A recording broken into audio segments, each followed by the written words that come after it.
সকল সৎসঙ্গী দাদা মা এবং ভাই বোনদের আমার জয়গুরু।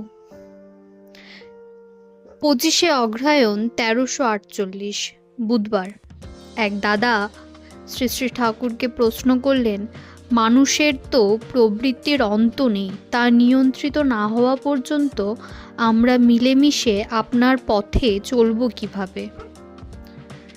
শ্রী শ্রী ঠাকুর বললেন, সবার একই স্বার্থ থাকলে অনৈক্য করবেই, তিরোহিত হবেই। অনৈক্য থাকলেই বুঝতে হবে কোথাও তা থেকে বিচ্যুতি হয়েছে।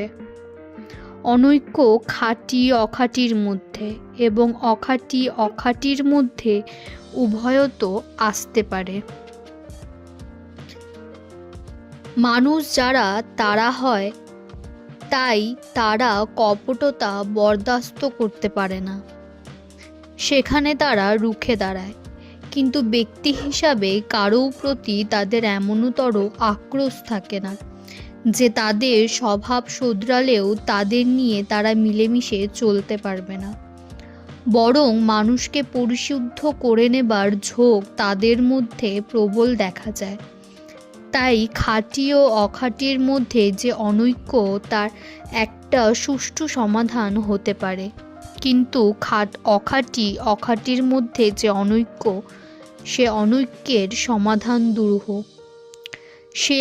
সে আনায় কোলাকুলির মতো মাঝখানে মুঠুম হাত ফাঁক থেকেই যায়।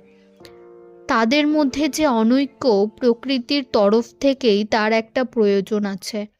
তারা যদি অসদুদ্দেশ্য সাধনের জন্যেও স্থায়ীভাবে পুরোপুরি ঐক্যবদ্ধ হতে পারত, তাহলে সেই ঐক্যবদ্ধ শক্তিতে জগতের অনেক বেশি ক্ষতি করতে পারত।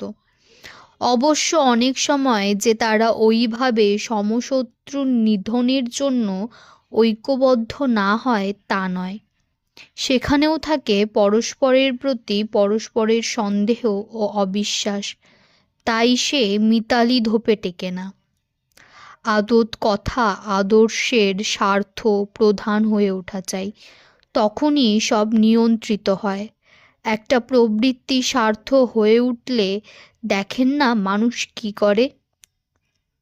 ওই কানি বষ্টমীর কথাই হয়তো কতভাবে কয়।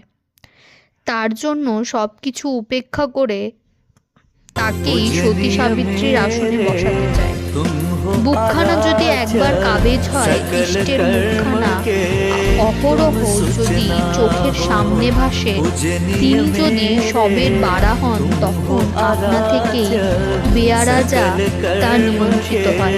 নিয়ন্ত্রণ করে কি তারপর অন্তরাশী হয়? তা কখনো হয় না। আর এছাড়া নিয়ন্ত্রণের পথ